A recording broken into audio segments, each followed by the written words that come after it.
Good morning. Now, where has Lord of the Rings of Power, gone wrong? Let's discuss.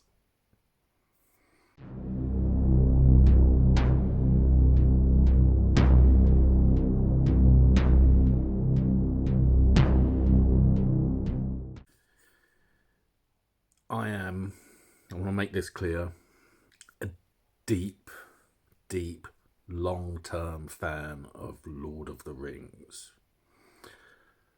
Me and my friends growing up, we existed on these books and the Ralph Bakshi half movie. So when we get round to the announcements that Peter Jackson was doing Lord of the Rings, all very excited. And it's fair to say, off the bat, that as great as the Peter Jackson movies are, him and his team still made changes to the story. They did some compression of timelines, for example. Not as major as the Rings of Power have done, but there are things that, to some extent, I would have loved to have seen in the Peter Jackson movies that weren't. However, I can understand what sells a movie and what doesn't. For example, I would have quite happily have watched the special edition of Return of the King in the cinema when it came out, rather than the I've never seen a film be cut so much that it's obvious how much it's been cut down to keep a film at a specific length. That's what they did with Return of the King. At the end of the day, we are all popular or agree that the Lord of the Rings films are very popular. Probably in recent times, they're what you would consider legendary films almost. That sort of status to them. And this is even taken into account changes they made. I don't want to get into that. I want to talk about Rings of Power. Rings of Power have made one fundamental mistake from their planning process. And that is, for me, at this stage, Galadriel. The character being Galadriel. It's nothing against the actress, Morfydd Clark. She's working with what she's been given. This is not Galadriel's story. This does not even tie into her background in any way. I mean, episode 3 was stronger. The thing I hated about it is everyone towers above her. Galadriel is tall for an Noldor. And all we're seeing is Morfydd Clark's height being, when you know it, you can see it and it hurts. This is not Galadriel. Now, I've come up with a theory, and I'm sort of had to check it in my old copy of Return of the King to see if there's any mention in the appendices, and there is, of Celebrian. Now, Celebrian is the daughter of Galadriel and Celeborn. More modern, bookkeeping or meddling with what Tolkien wrote or discovering what Tolkien wrote states, well, it's a little bit uncertain about when she's born. She's maybe born in the year 300 of the Second Age. We're past that. We're looking at being in the latter part of the Second Age, really, with the condensed timeline. Whereas some of my older books list her as having been born in Beleriand in the First Age, in which case, regardless, the setting of Rings of Power Celebrian is alive. And Celebrian doesn't have a massive tale in the lore. The more I think about this, the more there is freedom to use this character and to tell the story that they've been telling with Galadriel, but use her daughter Celebrian instead. Because it would be feasible to have had everything we've seen of this Galadriel so far. If it was Celebrian, it'd be far more acceptable, far more believable. Now, the reason Celebrian doesn't get any mentions by the time we get to the Return of the King movies, or even The Hobbit, is before those events. In the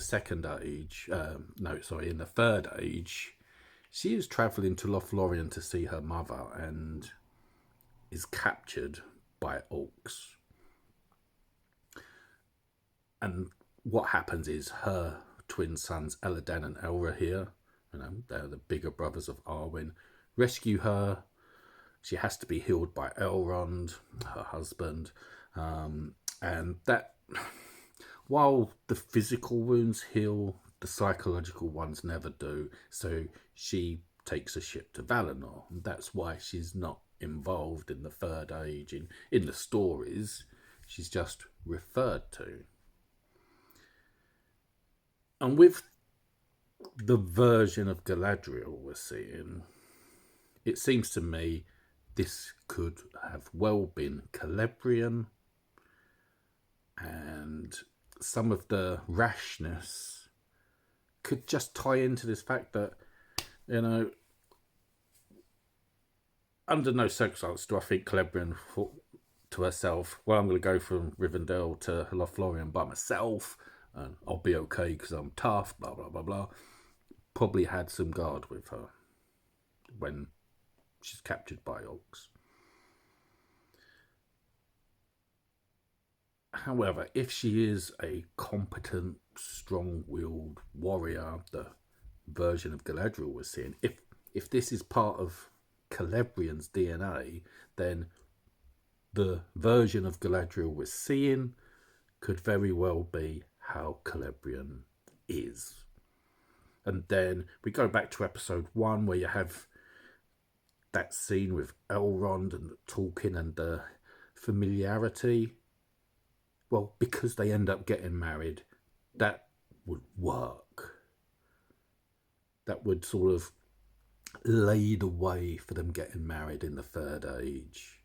A sort of a spark or a hint of romance or familiarity. So that when we get sort of later in the Rings of Power story that they're telling, again, it would tick all the boxes to have this character be Celebrian.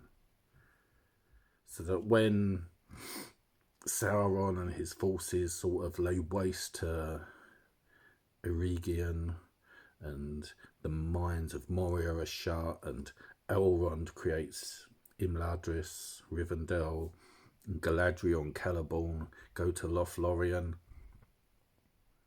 your protagonist character has a choice to make. And it would, the more and more I think about this, the more and more I think, why did the writers not take this course? I mean, we're seeing in the show so far bad writing. It's not just sort of the chucking out the lore, because unlike some other fantasy series and that, one of the things that makes Tolkien the godfather of fantasy is all the lore he created. Now, if we talk about Game of Thrones, when they started filming and making that show, they had to create the Dothraki language. Whereas with Middle-earth, the author created the languages. I've got a book on Elvish, and this is the thing I think a lot of us that are long-term fans of the world feeling is why would you disregard so much of the lore, even if you don't have the rights to the Silmarillion and you've got access to the appendices, you've got access to a slew of richness that it just feels they've deliberately cast aside too much of the lore. While I was gardening yesterday, I had the burning question I gave myself was, would I still be watching this show if it didn't have Lord of the Rings attached to it? And I don't know if I can answer that at the moment, but it's a burning question. I mean, we're all watching it because it's Lord of the Rings. If it was just a generic fantasy, I mean, I like the fantasy genre. I haven't watched The Wheel of Time because it doesn't interest me. I'm watching Game of Thrones. It does interest me. And the level of writing seems to sort of be... it's of a really poor standard.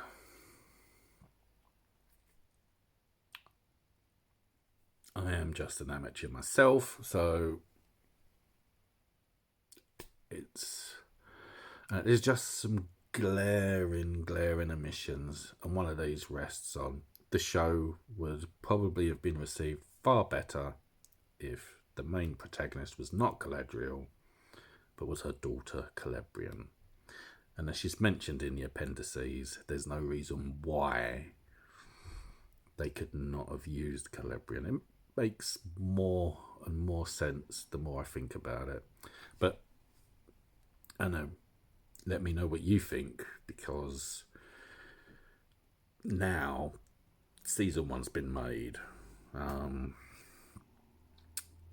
there's meant to be 5 seasons, and whether or how that progresses, they've got to do a lot of writing, and they've got to do a lot to save this show, I think. I fear, as a feeling,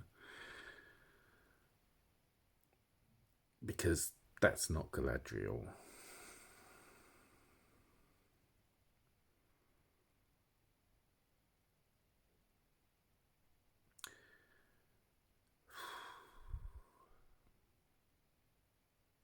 This should have just, as a show, should have just written itself, really.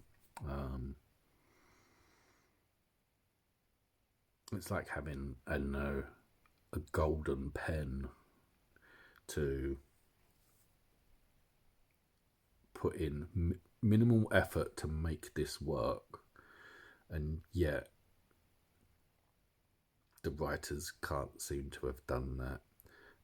All the comments I'm seeing is scenery looks fantastic. Scenery is 10 out of 10. In particular, the arrival at Numenor, 10 out of 10. Beautiful scenery does not make for a good show. But I'm getting very ranty now, so I need to stop. So that's my burning frustration at the moment. It's just that sort of, don't use Galadriel in the way they've used Galadriel. Could have worked for Celebrian. It would be plausible, even.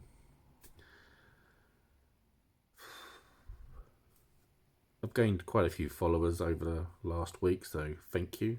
You're all excellent, and I'm loving some of the comments. Well, actually, most of the comments I'm getting. I mean, I understand your frustrations. I understand.